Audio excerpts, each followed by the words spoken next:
अस्सलाम वालेकुम जी। मेरा नाम उसामा उमर है और मैं मैथ्स टीचर हूँ।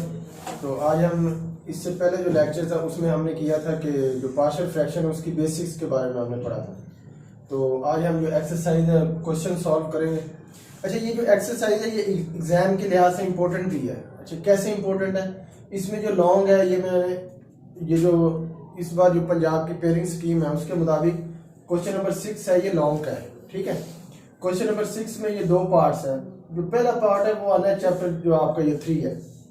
ठीक है, चैप्टर 3 और जो चैप्टर 4 है ये मिला के एक लॉन्ग बनता है। तो जो चैप्टर 4 है इसमें से जो है एक लॉन्ग पार्ट आना है, तो ये लाजमी करना है। आपको पता है कि जो ये लॉन्ग है चैप्टर 3, 4 में से एक लॉन्ग हो जाएगा और चैप्टर नंबर 5, 6 में से एक लॉन्ग हो जाएगा, दो लॉन्ग। और एक लॉन्ग जो है वो आपने थ्योरम्स को अटेम्प्ट करना होगा। तो थ्योरम्स आपको पता है कंपलसरी है। तो जो कंपलसरी है, एक क्वेश्चन वो हो गया और दो क्वेश्चन ये हो गए, एक क्वेश्चन 6 और एक क्वेश्चन 7 हो गया जो चैप्टर 5 और 6 में से होगा, वो भी लाजमी करना है। तो यूं आपका जो लॉन्ग वाला पोर्शन है वो कंप्लीट हो जाएगा। तो इसका बताने का मकसद ये है कि जो आज हम लॉन्ग करने लगे हैं वो इम्पोर्टेंट है और लॉन्ग के लिहाज से हमें वो लाजमी अटेम्प्ट भी करना है। ठीक है, तो आज हम करेंगे चैप्टर नंबर 4 का एक्सरसाइज 4.1। तो उसका क्वेश्चन नंबर 1 ये बेसिकली लॉन्ग के लिए इम्पोर्टेंट है। इसमें से दो शॉर्ट क्वेश्चन आते हैं, ये देखो दो शॉर्ट क्वेश्चन है। तो दो शॉर्ट क्वेश्चन लॉन्ग का एक पार्ट। ये जस्ट आपको इंट्रोडक्शन देना था कि एग्जाम के लिहाज से भी ये इम्पोर्टेंट चैप्टर है। तो अब हम क्वेश्चन सॉल्व करते हैं। तो वो कह रहे हैं रिजॉल्व इनटू पार्शियल फ्रैक्शन। इसके पीछे वाले लेक्चर मैंने आपको बताया था कि पार्शियल फ्रैक्शन का मतलब होता है अनकम्प्लीट फ्रैक्शन। तो इसको मैंने पार्शियल फ्रैक्शन में चेंज करना है। 7x minus 9 over x plus 1 x minus 3। अच्छा, हमने करना है रिजॉल्व इनटू पार्शियल फ्रैक्शन, मतलब इस फ्रैक्शन को, ये कंप्लीट फ्रैक्शन है, इसको पार्शियल फ्रैक्शन में मतलब अनकम्प्लीट फॉर्म में इसको हमें चेंज करना है। तो उसका मेथड जरा आप गौर से देखना। अब मुझे ये बताओ कि फ्रैक्शन के नीचे कितने फैक्टर्स हैं? टू फैक्टर्स हैं, ये 1 और ये 2। तो अगर 2 फैक्टर्स है तो आपने ये जो लाइन है भी 2 लगानी है, ये आपने ज़हन में रखना है। ये फ्रैक्शन के नीचे जितने फैक्टर्स हो लाइनें भी आपने उतनी ही लगानी है। तो ये फैक्टर्स 2 है तो लाइनें भी मैंने 2 लगा दी। ठीक है, अब जो फर्स्ट फैक्टर है ये आएगा फर्स्ट लाइन के नीचे और जो सेकंड फैक्टर है ये आएगा सेकंड लाइन के नीचे, यूं करके। ठीक है, तो ये जो मैं क्वेश्चन समझा रहा हूँ, एक एक क्वेश्चन समझाना मुश्किल है और वीडियो भी जो है आपको पता लेंथी हो जाएगी। तो इसलिए मैं इस क्वेश्चन 1 या 2 क्वेश्चन समझाऊंगा फुल डिटेल से, बिल्कुल स्लो स्पीड से। तो आपने इसको गौर से समझना है और बाकी जो क्वेश्चन है वो आपने खुद सॉल्व करने। ठीक है, तो ये फर्स्ट फैक्टर फर्स्ट के नीचे और सेकंड के नीचे। अच्छा, उसके बाद आपने गौर करना है कि इसमें वेरिएबल, ये एक्स वेरिएबल होता है। अच्छा, आपको ये भी बताना है कि वेरिएबल क्या होता है, कांस्टेंट क्या होता है। ऐसा नंबर जिसकी वैल्यू चेंज होती रहे वो होता है वेरिएबल। ठीक है, और जो जिसकी वैल्यू चेंज ना हो वो क्या होता है, कांस्टेंट। तो ये जो x है ये वेरिएबल है। तो आप मुझे बताओ कि x की पावर क्या है? 1 है ना, जिसकी पावर कुछ ना 1 होती है ना। अब x की पावर 1 है तो x की जितनी पावर होगी उसमें ऊपर वाला जो कांस्टेंट है वो उतने ही आएंगे। अब x की पावर 1 है तो यहाँ पे एक अल्फाबेट आएगा a। ठीक है, अब नेक्स्ट फैक्टर पे आओ, इसमें x की पावर क्या है, इधर भी 1 ही है तो ऊपर भी एक अल्फाबेट आएगा b। इस देखो ना, मैंने इधर a लिख दिया, अब यहाँ पे दोबारा a तो नहीं लिखूंगा ना, कोई और अल्फाबेट लिखूंगा, b c d जो मर्जी लिख दो। तो इधर जो मर्जी आप लिख सकते हो, इधर u v भी लिख सकते हो, आपकी जो मर्जी। ठीक है, अब इसको मैंने देखो, अब इस कंप्लीट फ्रैक्शन को मैंने पार्शियल फ्रैक्शन में डिवाइड कर दिया। ठीक है, ऊपर लिखा होता रिजॉल्व इनटू पार्शियल फ्रैक्शन। ये मैं आपको बताऊं शॉर्ट क्वेश्चन जो आएगा ना उसमें वो आपको बताएगा सिर्फ रिजॉल्व इनटू पार्शियल फ्रैक्शन। तो ये मैंने रिजॉल्व कर दिया। शॉर्ट में सिर्फ आपने इतना सॉल्व करना है। ठीक है, अगर शॉर्ट में एग्जाम में आएगा रिजॉल्व इनटू पार्शियल फ्रैक्शन तो ये आपने ये करके आपने एंड कर देना, तो ये आपका शॉर्ट कंप्लीट हो गया। अब जो लॉन्ग है वो आगे लिखेगा solve into partial fraction, resolve and solve. जब सॉल्व होगा तो फिर इसको आपने आगे सॉल्व भी करना है, वो आ जाएगा लॉन्ग में। तो मैं आपको शॉर्ट में कैसे आएगा वो भी बता रहा हूँ। शॉर्ट में ये एंड हो गया। ठीक है, इससे आगे हम कर रहे हैं रिजॉल्व मतलब सॉल्व, आगे इसको हमने अब सॉल्व करने लगे। अच्छा, अब सॉल्व कैसे करना है? हमने जो खुद से ऐड की हैं चीज़ें, जो मैंने खुद से लिखी हैं, वो मैंने दो चीज़ें खुद से लिखी हैं। पहली चीज़ कैपिटल ए, दूसरी चीज़ कैपिटल बी। ठीक है, तो अब इसको मैंने कैपिटल ए और कैपिटल बी की मैंने बी की वैल्यूज फाइंड करनी। इसको ज़रा आपने आप गौर से देखना। अच्छा बच्चों, मुझे ये बताओ कि इसका एलसीएम क्या आएगा? ये देखो, ये नीचे वाले दोनों वैल्यूज डिफरेंट है ना। अगर वैल्यूज डिफरेंट हो तो दोनों वैल्यूज नीचे आती हैं, ये आपने याद रखना। अगर दोनों वैल्यूज डिफरेंट हो तो दोनों नीचे आएंगी, अगर सेम हो तो वो एक बार ही आएगी। फिर वो सेम हो तो दो बार लिखने की जरूरत नहीं होती ना, फिर मैथ में रेपिटेशन नहीं होती। तो अगर ये दो सेम आए तो फिर एक ही बार ही लिख देना, और अगर डिफरेंट आए तो दोनों नीचे आ जाएंगे। ठीक है, अब देखो एलसीएम लेने का मेथड क्या है। नीचे वाले नंबर को पहले मैं इसको इसके साथ सॉल्व करूंगा, फिर इसको इसके साथ सॉल्व करूंगा। सबसे पहले इसकी बारी, नीचे वाले को नीचे वाले नंबर पे डिवाइड करते हैं। अच्छा, डिवाइड करते कैसे? ये देखो, x प्लस 1 x माइनस 3, तो ये डिवाइड है x प्लस 1। अब बताओ, ये और ये सेम है, कैंसिल हो गया। ठीक है, बचा क्या? बचा मेरे पास ये बचा x माइनस 3। जो आंसर आएगा, जो बच जाएगा, वो ऊपर वाले से मल्टीप्लाई होगा। ठीक है, अब देखो, नीचे वाले को नीचे वाले से डिवाइड किया, ये और ये सेम है, कैंसिल, ये बचा, इसको ऊपर वाले से मल्टीप्लाई, वो मैंने समझा भी दिया साइड पे। तो इसको जो बच गया ये इससे मल्टीप्लाई कर दे, a into X minus 3 plus लगा के, फिर ये फ्रैक्शन हो गई। अब नेक्स्ट पे आ जाओ, इस नीचे वाले को नीचे वाले पे डिवाइड करना, ये इससे कैंसिल, बिल्कुल ऐसे ही।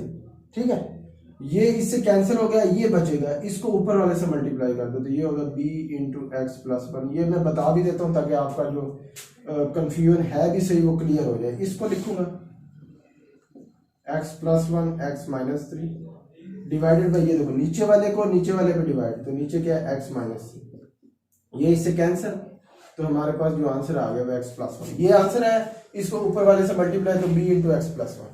ठीक हो गया।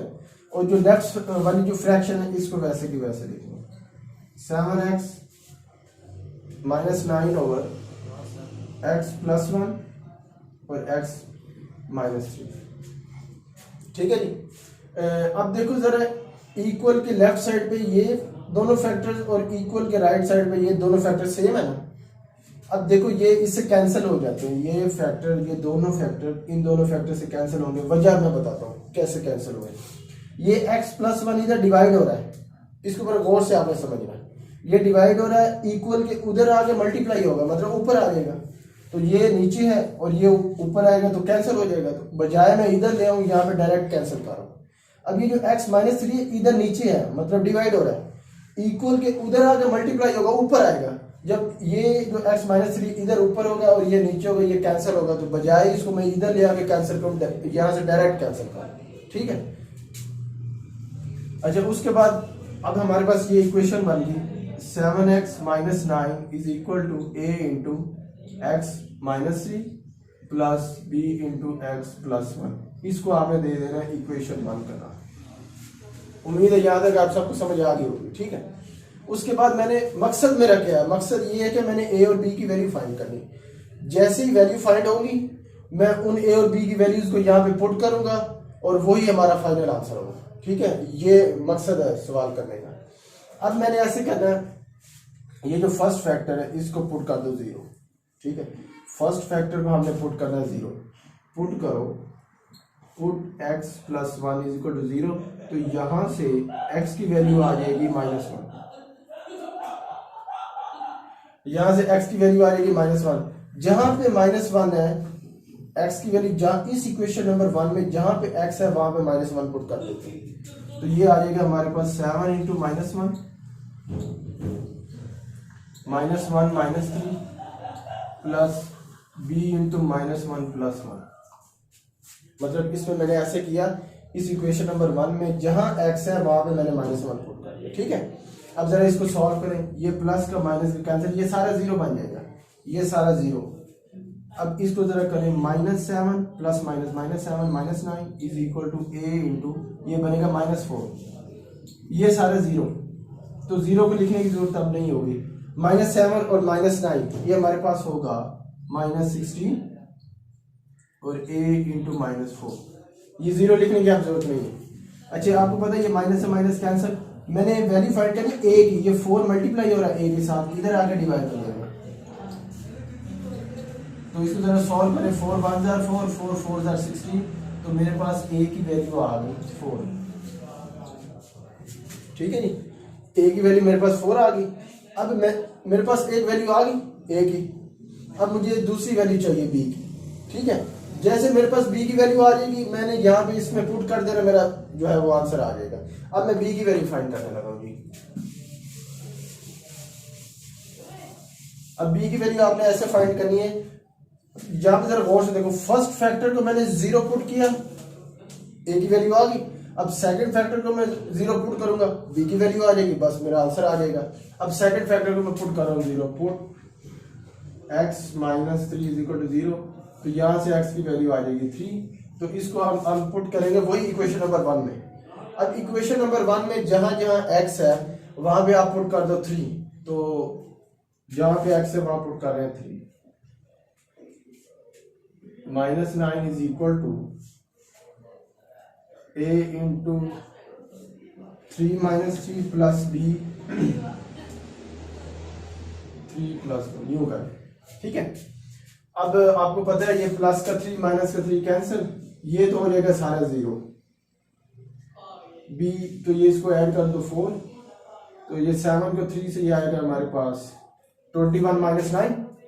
अच्छा, अब इसको जरा करें, ये 0 लिखने का फायदा नहीं है, तो ये हमारे पास आएगा b, ये 4 पहले लिख रहा हूं। ठीक है जी, अब ये 21 में से आपने ये जो 9 को माइनस कर देना है, तो ये हमारे पास आ जाएगा 12। ठीक है जी, ऐसे ही होता है। तो अब ये 12 आ गया। अब हमारे पास b की वैल्यू निकालनी, 4 b से मल्टीप्लाई हो रहा है, इधर आके क्या हो जाएगा डिवाइड, तो 4 1 जार 4, 4 3 या 12, तो ये b की वैल्यू आ गई 3। अच्छा, ये नहीं इसमें आपने परेशान नहीं होना कि इतना लेंथी क्वेश्चन है, तो आपने सिर्फ ऐसे करना है, इस कंप्लीट फ्रैक्शन को जरा पार्शियल फ्रैक्शन में चेंज कर देना। ठीक है, फिर एलसीएम लेके एक इक्वेशन 1 आ जाएगी, फर्स्ट फैक्टर को पुट करना है 0, तो यहाँ से a की वैल्यू आ गई, सेकंड फैक्टर को पुट करना है 0, फिर वहां से जो x की वैल्यू आ गई उस इक्वेशन नंबर 1 में पुट करना है, b की वैल्यू आ जाएगी। ये बिल्कुल आसान क्वेश्चन है, ये लेंथी लग रहा है, लेकिन अगर आप इसको समझ के हल करोगे तो ये लेंथी नहीं, ये आप फटाफट हल करते जाओगे। ठीक है, तो ये आज के लेक्चर में सिर्फ एक ही क्वेश्चन में डिटेल से समझाऊंगा, ताकि वो फिर आप बोर ना हो, वीडियो जो है वो लंबी है। तो एक क्वेश्चन मैं फुल समझा रहा हूँ, आराम से आप समझो, और जो बाकी हैं वो आप खुद कोशिश करो, और बाकियों में जो मुश्किल होगा मुझे लगेगा वो इंशाल्लाह नेक्स्ट वीडियो में मैं करवाऊंगा। ठीक है, तो अब मेरे पास a और b की वैल्यू आ गई है, इसमें पुट कर देंगे। ये देखें जी, अब ये मैंने फाइंड किया ना पार्शियल फ्रैक्शन, ये पार्शियल फ्रैक्शन है, ये इसको मैं पहले लिख रहा हूँ, a into x plus 1 plus b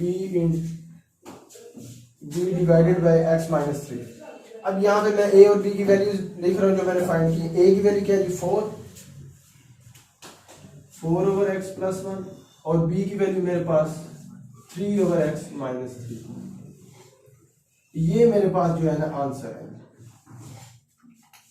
अच्छा, लास्ट बस, इसका आंसर ये आ गया। देखो, ये कंप्लीट फ्रैक्शन थी, वो कह रहा था रिजॉल्व इनटू पार्शियल फ्रैक्शन, तो इस कंप्लीट फ्रैक्शन को मैंने पार्शियल फ्रैक्शन में रिजॉल्व कर दिया। पार्शियल का मतलब अनकंप्लीट। ठीक है जी, तो ये अनकंप्लीट फ्रैक्शन में मैंने इसको रिजॉल्व कर दिया। अब अगर आप इसको सॉल्व करोगे, ये जस्ट ये एक्स्ट्रा बात है आपको कॉन्सेप्ट क्लियर करने के लिए, इसको आप सॉल्व करो, यही वही जो सवाल है वो वापस दोबारा आ जाएगा। इसको सॉल्व अगर आप करते हो ना, तो इसका एलसीएम लेना, ऐसे जैसे मैंने ये सॉल्व किया, ये एलसीएम लिया, इसका एलसीएम लो, इसको सॉल्व करो, इसका जो आंसर आएगा वही सवाल पहले आ जाएगा। अगर इसको सॉल्व करने से सवाल पहले आ जाए, इसका मतलब आपने ठीक सॉल्व किया, मतलब जो क्वेश्चन हमारा अच्छा जो है ना वो कंप्लीट हो गया। तो आज के लिए एक ही क्वेश्चन है, तो उम्मीद है कि इसकी आपको हर स्टेप की समझ आ गई होगी। इसको आप गौर से देखें। ठीक है, और कोई क्वेश्चन है तो वो हमें कमेंट करें, हम आंसर भी देंगे। तो जो नेक्स्ट क्वेश्चन है वो इंशाल्लाह नेक्स्ट वीडियो में। तो आज के लिए सिर्फ इतना ही। ओके जी, अल्लाह हाफिज़, अस्सलाम वालेकुम।